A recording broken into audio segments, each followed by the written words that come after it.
Comment réaliser un adorable flocon de neige au crochet qui soit à la fois rapide, facile à faire et surtout économique?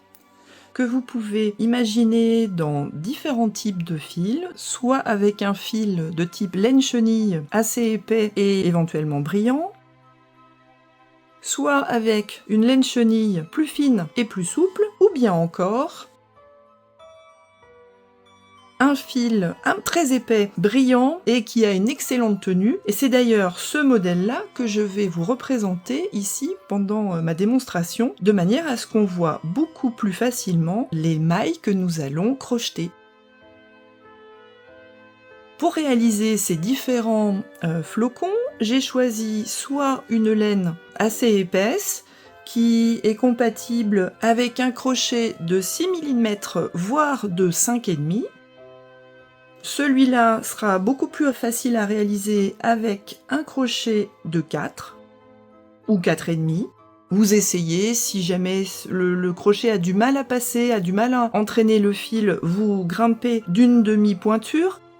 Le but, c'est d'avoir un résultat assez resserré, donc vous prenez plus petit que les recommandations des différents fils que vous allez pouvoir utiliser. Ici, on a un fil qui normalement est proposé avec un crochet de 10. Bon, pour faire un pull éventuellement, ici, je vais choisir un crochet de 6 mm pour avoir un résultat qui a une excellente tenue. Pour réaliser ce flocon, vous aurez besoin de connaître peut-être le cercle magique si vous vous sentez à l'aise avec, sinon on trouvera une alternative. Et ensuite, tout est réalisé en maille en l'air et en maille coulée, sauf le cœur pour lequel on va utiliser des mailles serrées. Donc vous voyez qu'ici, ce sont vraiment les mailles de base que normalement vous connaissez même quand vous êtes débutant. Donc ce flocon est tout à fait adapté à même des grands débutants. Je vais tout vous expliquer du début jusqu'à la fin. Pour démarrer le flocon avec le fil doré, je vous propose de démarrer soit avec un cercle magique, soit avec la technique des 2 mailles serrées. Donc, pour ceux qui sont allergiques au cercle magique ou qui ne le maîtrisent pas totalement, je vous montre comment réaliser, à partir de 2 mailles en l'air, le début de notre flocon. Donc là, on fait un nœud coulant, on fait une première maille en l'air et une deuxième maille en l'air. Et on va piquer toutes nos mailles du centre du flocon à l'intérieur de cet espace-là. Personnellement, ce modèle-là, je vous recommande de plutôt commencer par un cercle magique. Donc là, je défais et je vous montre comment démarrer avec un cercle magique. Le cercle magique, je vous le rappelle, vous prenez dans votre main opposée au crochet le fil sur vos 2 doigts, vous le calez de manière à faire un tour en croix, vous le retournez, vous récupérez avec votre crochet en passant sous le premier fil, vous attrapez le deuxième fil, et ensuite, pour terminer votre cercle magique, vous passez sous le deuxième fil, et vous tirez dessous.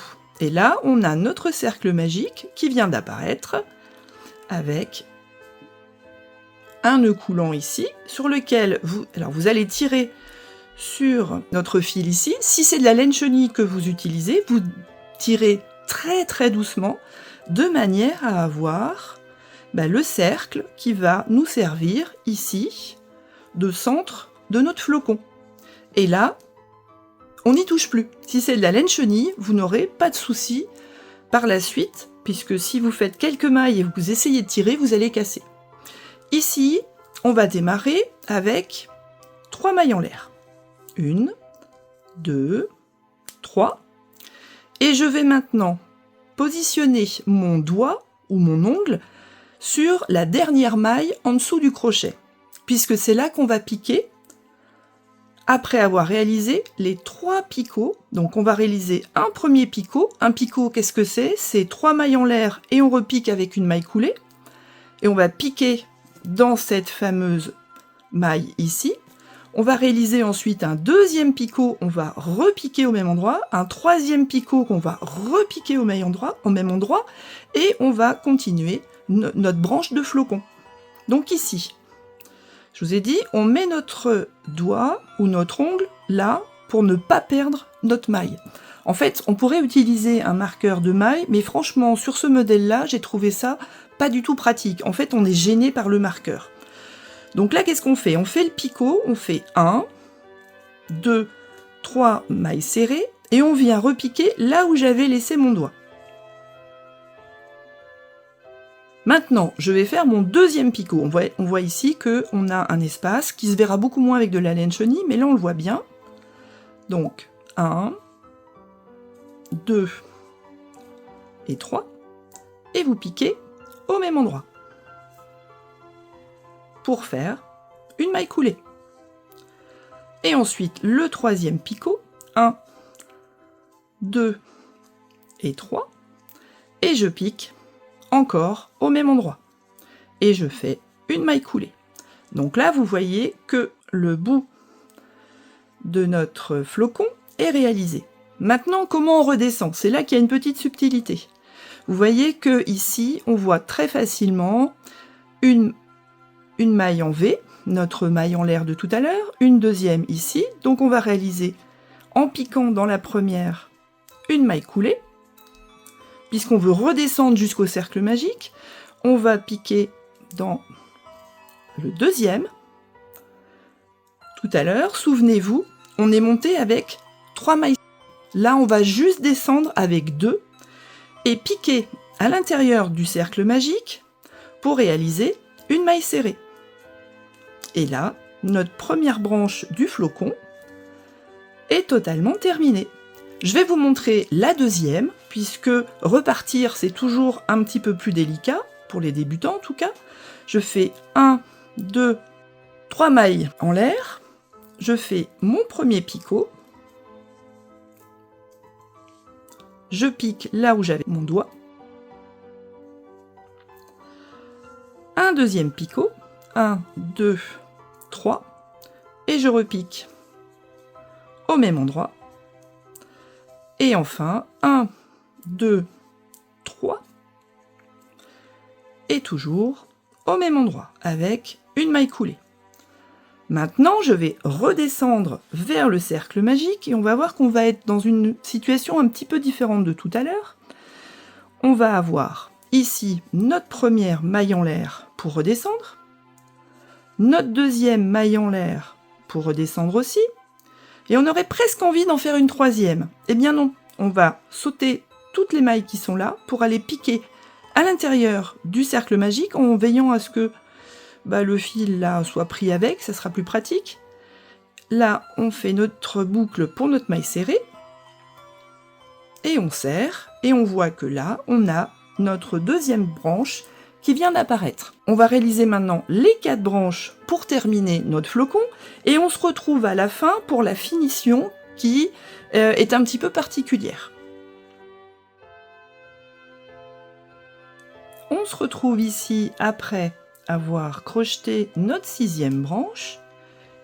On a réalisé nos 3 picots, on est redescendu avec 2 mailles en l'air, et là maintenant, on va réaliser la finition. Donc après les 2 mailles en l'air, on va faire exactement comme pour les autres branches, on va piquer à l'intérieur pour faire notre maille serrée. Et là maintenant, comment on termine? Alors on a intérêt à terminer en ne voyant pas trop ici la finition. Il faut que cette branche-là soit correctement maintenue par rapport aux autres. Donc là, je vous conseille de tirer un peu sur votre fil, de couper à l'arrière, de tirer sur votre fil sans faire de nœud. Et maintenant, on va s'arranger pour que ce fil-là passe à l'intérieur de cette branche pour terminer vraiment la liaison entre la première branche et la dernière. Donc là, je vous propose un crochet un petit peu plus fin, de manière à passer derrière ici, de récupérer le fil avec lequel on a terminé, qu'on a coupé.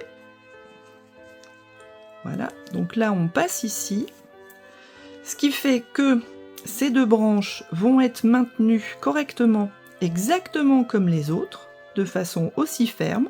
Donc on va avoir une très belle tenue de la première et de la dernière branche, l'une par rapport à l'autre. Et maintenant, si vous êtes en laine chenille, vous n'avez qu'à passer à travers 2 ou 3 petites mailles derrière votre fil qui reste. Je vous déconseille de faire un nœud qui va se voir, surtout si c'est une suspension. Et ici, vous passez sous quelques mailles pour avoir une bonne tenue. Quand il s'agit d'un fil comme ça qui pourrait glisser plus qu'une laine chenille, vous avez intérêt à continuer un petit peu pour passer sous plus de mailles. Voilà. Et ici, pareil pour ce bout de fil du départ. Vous pouvez aussi décider, avec des fils un peu plus longs, de vous servir des bouts de fil qui restent pour réaliser la suspension de votre flocon. Pourquoi pas? Mais là, on va couper à ras pour avoir une excellente finition à l'arrière. Donc quand on va suspendre éventuellement notre flocon, on va le suspendre de préférence par une de ses branches et on aura une très belle finition à l'arrière. Si jamais le flocon se balance un peu, les deux côtés seront jolis à regarder. Vous pouvez aussi décider de l'utiliser en applique sur un vêtement, sur un ensemble, sur un objet de décoration. Et vous avez sur ma chaîne une vidéo qui vous apprend comment coudre de façon quasi invisible une applique sur un vêtement ou un élément de déco. Vous voyez le lien juste au-dessus. On a terminé notre petit flocon. Vous n'avez plus qu'à en réaliser autant que vous voulez. Vous pouvez vous en servir aussi pour cadeau de dernière minute à Noël ou pour une autre occasion. Et dans les vidéos prochaines, eh bien, je vous proposerai d'autres éléments de décoration, des amigurumi et des mailles un petit peu particulières pour réaliser par exemple des bonnets, des plaids, des couvertures avec des mailles fantaisie, mais très très faciles à réaliser même pour les débutants. À très bientôt!